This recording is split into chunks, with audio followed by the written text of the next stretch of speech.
So if you want to attract lead roles, if you want to attract agents and casting directors, and eventually book lead roles in TV, film, theater, video games, voiceover, the skill of mastering a monologue is the master skill. You don't need to master a monologue if you just want to be a one-liner. You want to be the concierge at a hotel, or the hot dog vendor, or the taxi driver who's just in and out. You get a day there, you get a day here on set, quick little scene. Even it might be a cool scene, fun with the lead.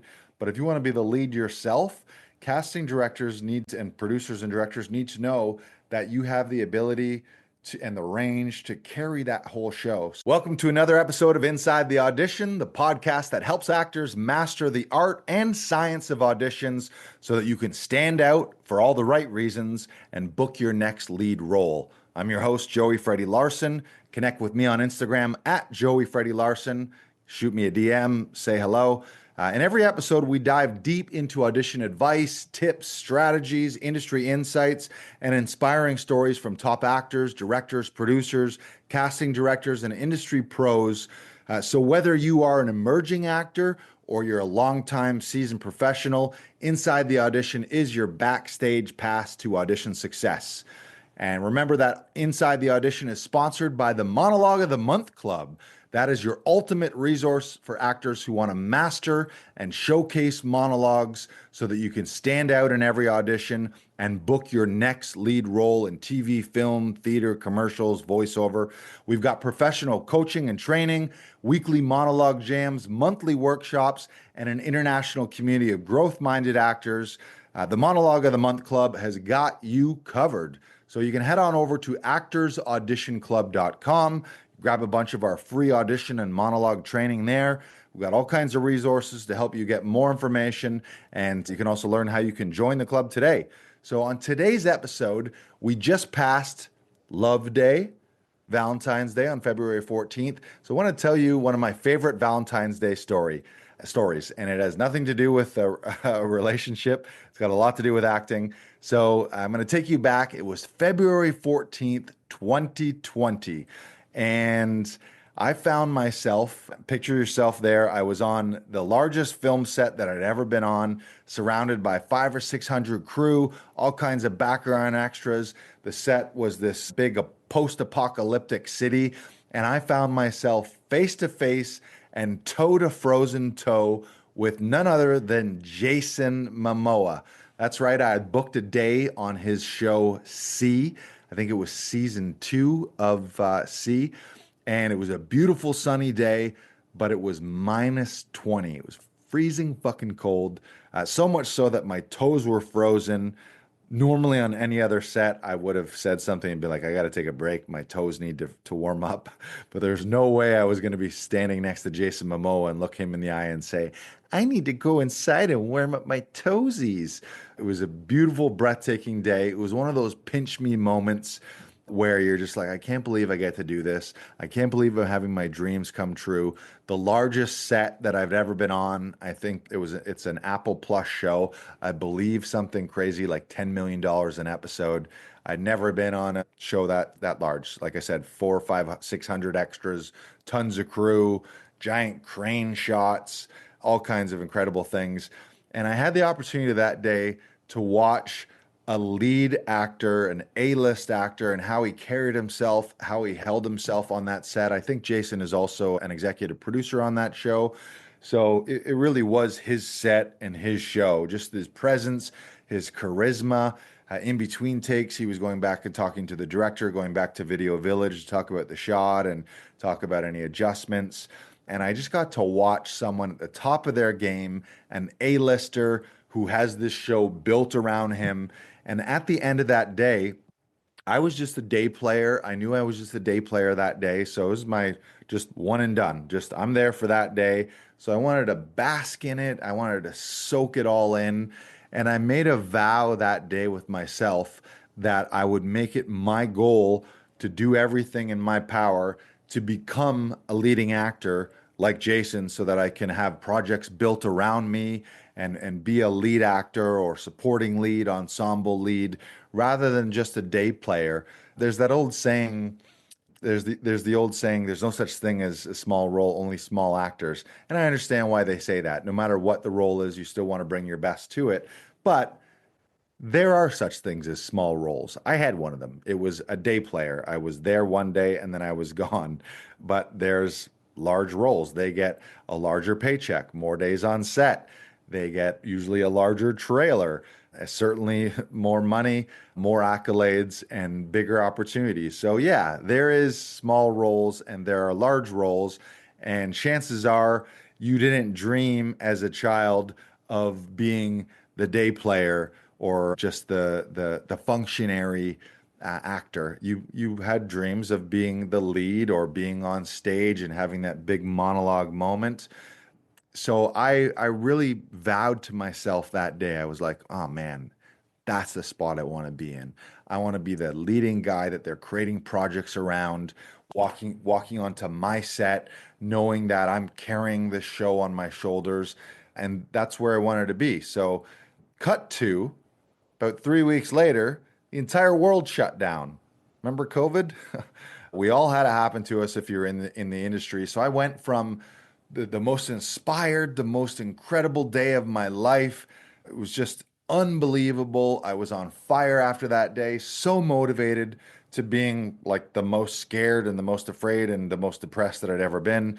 The world shut down, TV film shut down, stand-up comedy shut down, theater shut down. We all have those stories. Everybody had shows, everybody lost opportunities. And for 4 months, it was a scary, scary time where none of us knew what the heck was going on in the world. I went from being the most excited I ever was in my acting career to wondering if I was ever going to be on a set again, which sucked.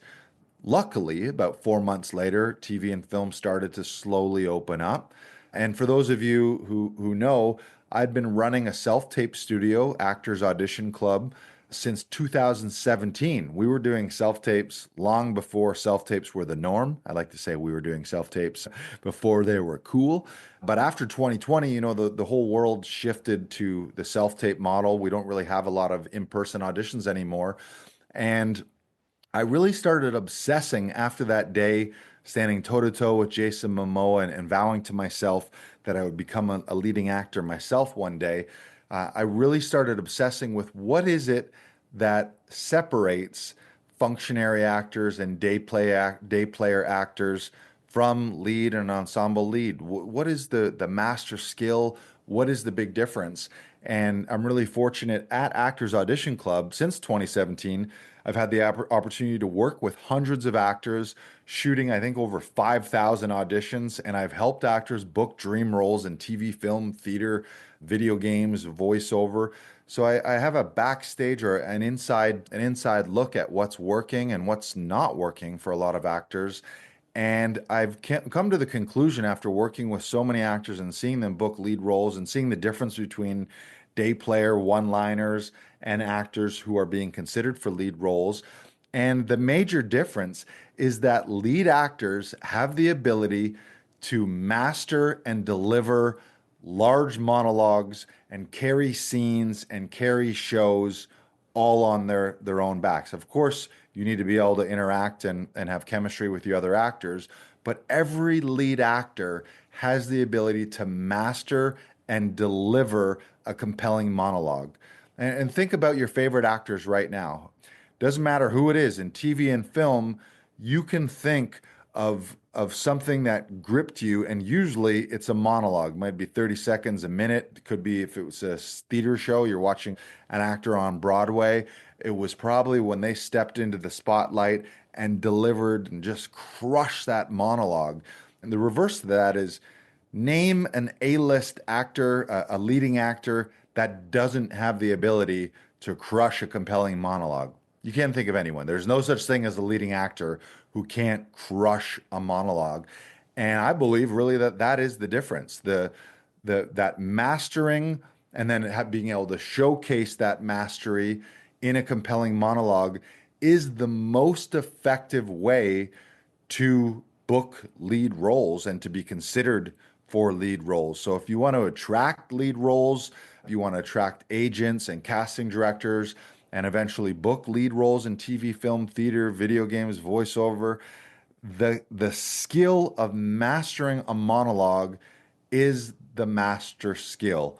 You don't need to master a monologue if you just want to be a one-liner. You want to be the concierge at a hotel, or the hot dog vendor, or the taxi driver who's just in and out. You get a day there, you get a day here on set, quick little scene. Even it might be a cool scene, fun with the lead. But if you want to be the lead yourself, casting directors need to, and producers and directors need to know that you have the ability to, and the range to carry that whole show. So that's what this episode is all about. I want to talk about that a little bit today. Now, some of you, maybe you're listening right now and you're like, no, no, no, no, no. I don't think monologues are the key to this. So you might be thinking that they're old school. That monologues. Who does monologues? That's only for theater. I don't even ever get asked to bring a monologue to a TV or film audition. Sure, maybe that's true. They don't specifically ask for a monologue, but a monologue, when you have the opportunity, it is the opportunity to show that you can hold the room, that you can command attention, that you can command that camera and hold frame and hold the audience's eyes and just have them leaning in on the edge of their seats, much more than just a single line or a few lines back and forth. And it's lead roles that demand that skill, and monologues are still the best way to showcase that you have that. Some of you might be thinking, oh, no, it's not about monologues. It's you need the right agent, you need the connections. Sure, those connections matter, but even if you have the best connection in the world, at some point you're going to need to demonstrate that you have the skill and the craft as an actor to crush a killer monologue, or you're not going to get the chance to showcase your true potential. So, yeah, you might have the best agent, you might have the best connection. Your uncle is Martin Scorsese, but sooner or later, if you don't have that skill, you that might get your foot in the door, but then you're going to be shown as, okay, this we wanted to give this guy a chance, but he just doesn't have the chops. Some of you might be thinking that it's only for theater. No, it's not just about theater monologues. Whether it's TV, film, commercials, again, mastering those monologues is the way for you to show off your range. It's the way for you to stand out no matter the medium.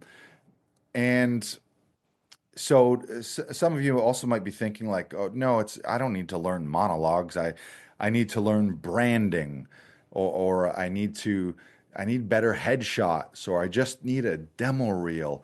Okay, well let's talk about all those. Yeah, sure you need branding, but again, if you're using your branding to present yourself to casting directors, sooner or later the casting director is going to give you an opportunity. And if there's a monologue in that audition that you can't master and crush it stronger than all the other actors that are auditioning, well, you're not going to get the gig. And same thing, you could have the greatest headshots in the world.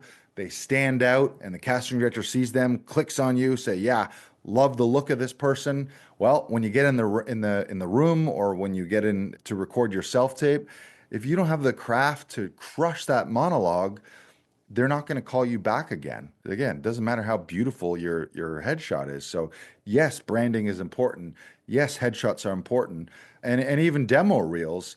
Demo reels are great, but what are you showing in that demo reel? You want a great demo reel? Well, that demo reel ideally needs to have a masterful monologue that shows you can hold camera, that you can carry a scene, that you can carry a show. Sure, if your goal is to remain a day player, and I'm not shaming that, it's a part of your journey as an actor.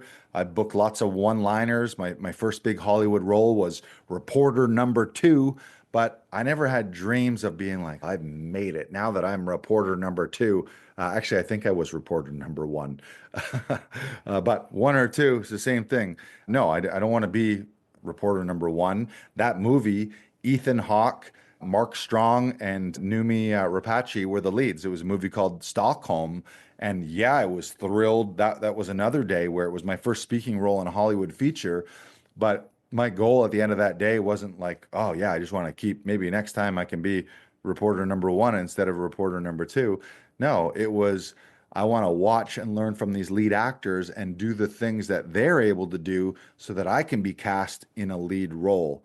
So hopefully you're starting to get it here.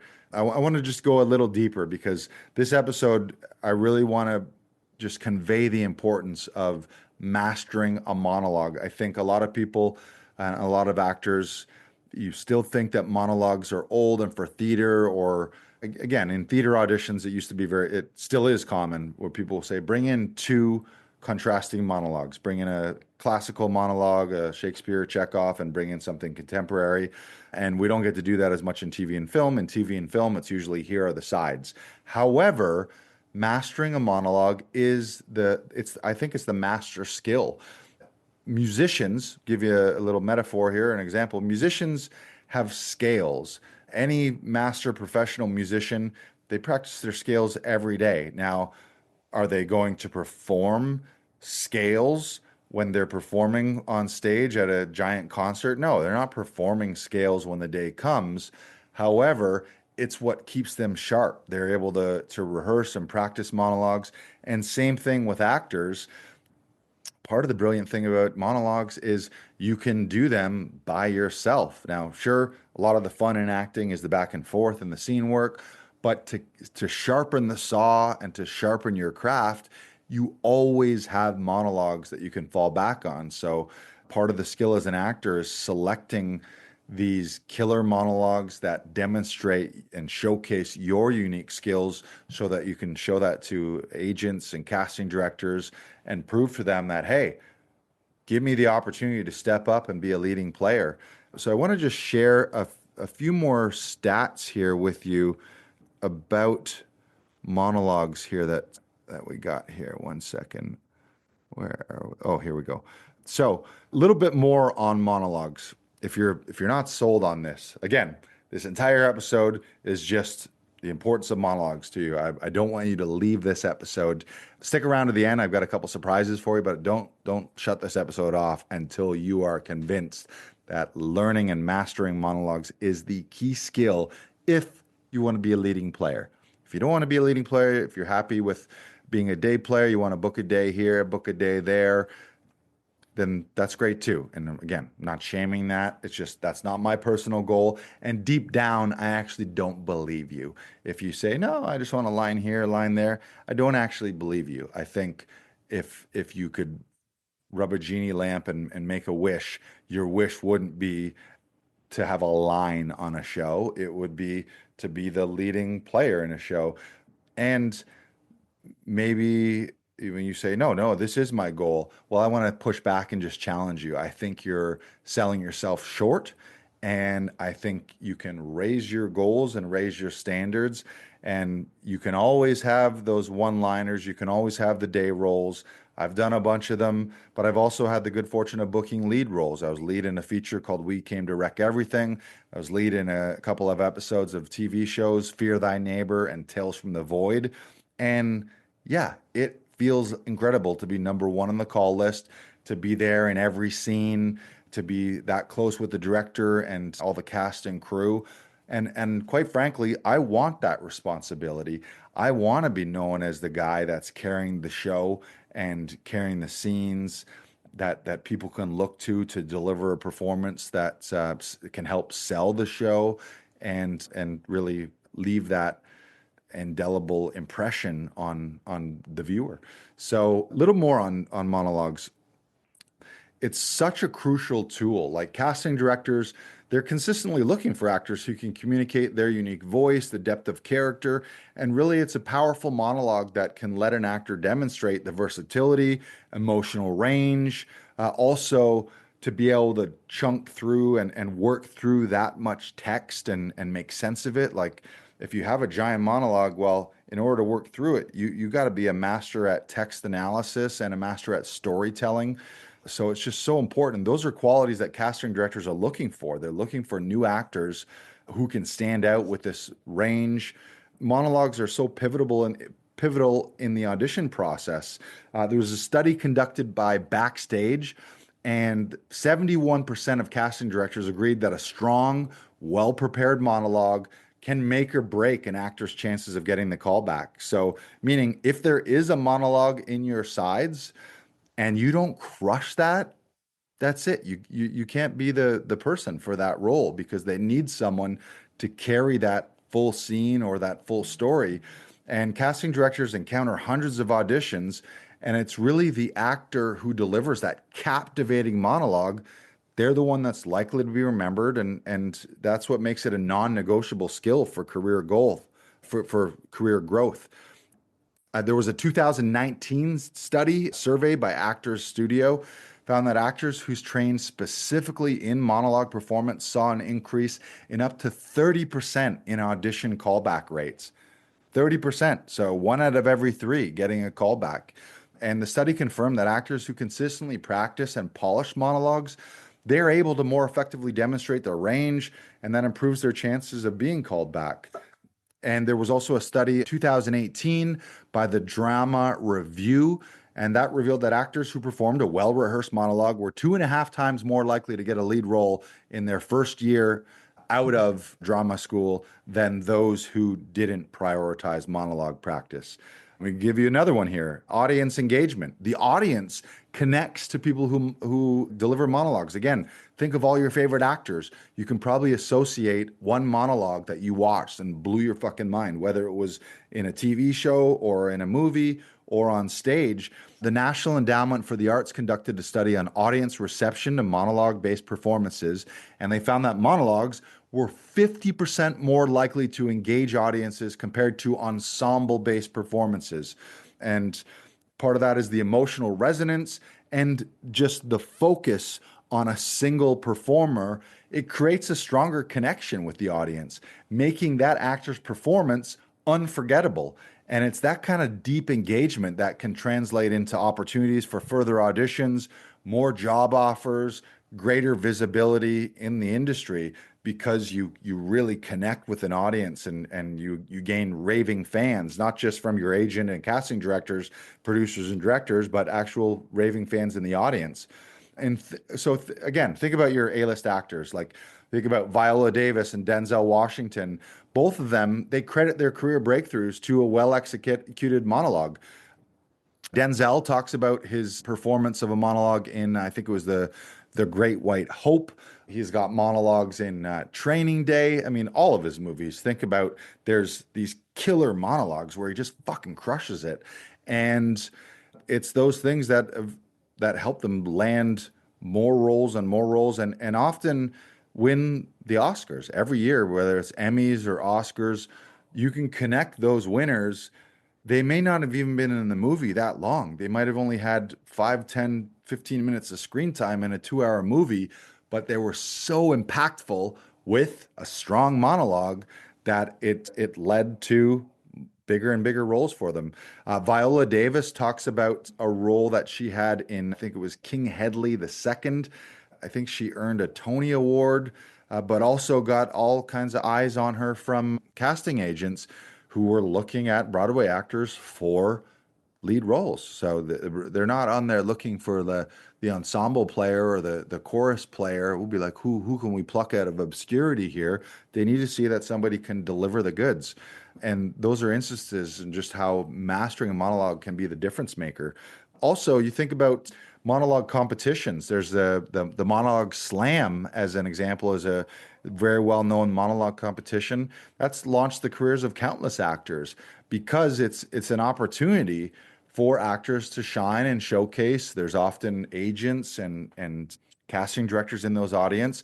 There was a 2015 study from the SAG-AFTRA Foundation revealed that 60% of actors who participated in monologue competitions within the first 3 years of their career ended up getting calls from agents and casting directors immediately afterwards. Again, solidifying the importance of this skill in real-world casting processes. So again, part of it is first impressions. Such a fast-paced industry. First impressions are everything. And Casting Networks has reported that casting directors sometimes spend only a minute or two watching every self-tape, and it can be a standout monologue that captures their attention within just the first few seconds. And a monologue that's performed with authenticity, with confidence, with depth, will grab a casting director's attention quickly, and it gives that actor a major edge over others in the audition pool, whether it's for that role or a future role. Also, being able to master different types of monologues is your key to showing your versatility and your range, showing that you can adapt to varying roles, various emotional states. There was a study by the Talent Manager said that 63% of casting directors said that actors who are versatile in their monologue choices are more likely to be cast in lead roles. Why? Because they demonstrate the flexibility required for major film and theater productions. And again, I could go on and on and on and on and on and on. And I already have, but I'm going to give you a little bit more. There's the personal connection. A lot of actors, particularly those who are just starting, you started your journey by choosing monologues that have personal meaning to you. So when you choose, like when you have a well-chosen monologue that is well chosen for you, really what I mean by that is something that you love and really resonate with, and those words you just love rehearsing them, you really connect to them. Whether it's a comedic monologue from a childhood film or a dramatic one that you connect to some kind of personal loss, a lot of the times those monologue choices really ground you in your own lived experience, and it's a personal connection that you have to your monologue material that can create a real deep emotional performance, and that makes it so much more relatable to audiences and casting directors. Also, just the storytelling power of it. Monologues essentially are one person stories. It's a solo storytelling session. Actor studio director Lee Strasberg famously said, "The monologue is where the actor truly unveils their soul." And it's with a monologue that you can convey not just words, but an interpretation of a character's world. And the storytelling element allows actors to display the range, your depth, your originality, and again, all qualities that casting directors are looking for when they're looking to cast their next lead actor. So hopefully this is making sense to you. So I just want to challenge you with, if your goal is one day to be a leading actor or supporting lead, ensemble lead, how do you ever expect to be a lead actor if you don't have the ability to master and then showcase a compelling and captivating monologue? I don't think it can happen. You can have the best demo reel in the world, but if it's a line here and a line there and a line here and a line there, and you don't have the ability either in person on stage or on film to crush a 30-second, 1 minute, 2 minute, 3 minute, 4 minute, 5 minute monologue, to hold camera, to captivate audiences and carry a show, you don't have the skill and craft to be a leading actor. It doesn't matter how beautiful you are, it doesn't matter how amazing your headshot or your demo reel is, doesn't matter how many branding classes you've taken, doesn't matter how many networking events you've gone to and who you know, and you have all these incredible relationships. The master skill and the master craft is being able to crush a compelling monologue. And the good news is, here at the Monologue of the Month Club, we can help you do that. We'll show you how to select a made for you monologue, one that showcases your unique talents and your unique skills so that you can showcase your range and your skills to casting directors or to agents if you're still looking to an agent. We're going to show you how to prepare those. So, how to master your storytelling, how to master your text analysis to bring that to life. We're also going to talk, and we train you inside the Monologue of the Month Club on how to prepare and rehearse most effectively, and then ultimately how to perform that monologue and how to showcase yourself to agents, casting directors, directors, producers, and nowadays audiences. Think about it. What we do every month inside the Monologue of the Month Club is, every month we have a prompt that we give you. It might be, this month might be a classical monologue, Shakespeare, Chekhov. Next month would be film and TV monologues, or would be a comedic monologue. Or next month we're going to do a monologue on that showcases a dialect or an accent. Or we have a month planned where we're going to do more physical, where you have to show off some of your physical, your ability to be physical, maybe more for theater or for a monologue where it's a real physical role. So imagine at the end of a year having all of those recorded monologues that you've mastered. Maybe you got a half a dozen, or if you did a monologue every month, at the end of the year, you have 12 compelling monologues that you can showcase to agents, casting directors, producers, directors, or these days on social media. A well-recorded monologue, you share that on Instagram, on TikTok, it gets a little virality. You showcase a character that maybe people don't know you as. We've all got, you start off really playing the type that you present as. That's probably what you're going to be cast as. But all of us want to have a wide range. So one of the best ways to show casting directors and agents that you have that range, rather than have them imagine it, just rehearse and record a masterful audition and then show them.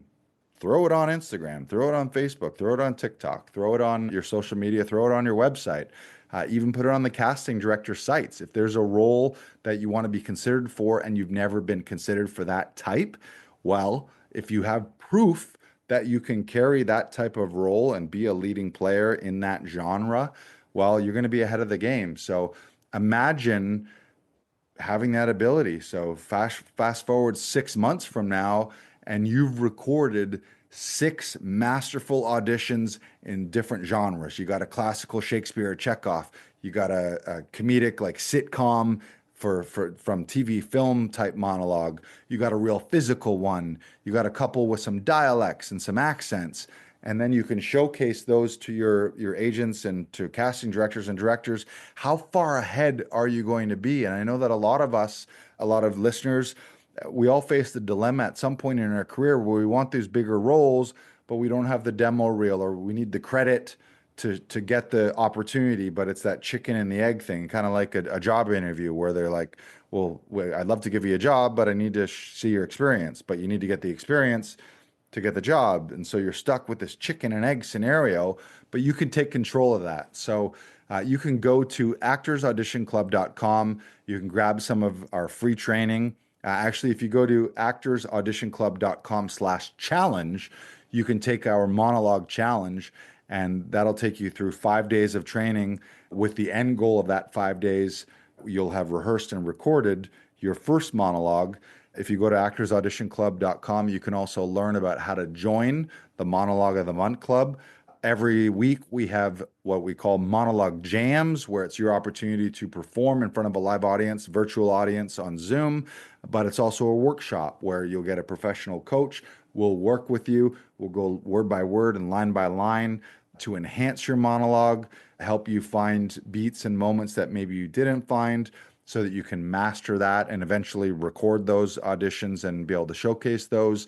We've got a whole vault of online training. We have a private community where you can collaborate and meet and work with other like-minded actors and work with them, share tips and resources. So all kinds of ways that we can help you. Again, I'll say it again. The ability to master and showcase a captivating monologue is the key to standing out in every audition and eventually booking lead roles. There are no lead actors in existence in the world. If you can think of one, tell me. But I don't think there's any leading actors in TV, film, theater, video games, voiceover. There's no leading actors that don't have the ability to master and showcase a captivating monologue. It just does not exist. So if you want to get there, if you want to grow from background to day player to recurring to leads and ensemble leads, which I think all of you should, it's a skill, it's a learned skill, it's a craft. Again, maybe you just want to be a day player. I think you're selling yourself short. And I think ultimately, if you think back to when you were a kid or whenever you first caught this acting bug, the dream was to be one of the people on screen or on stage that you saw that was a lead actor. You didn't see the person in the background and be like, oh yeah, that guy standing in the back being the tree. Back to your elementary school play days. It's like, yeah, some kid got cast as the tree or the bush in that play, but that's not the role that you want to define you in your career. So in the spirit of growing towards leading actors, go to actorsauditionclub.com. You can grab some of our free training.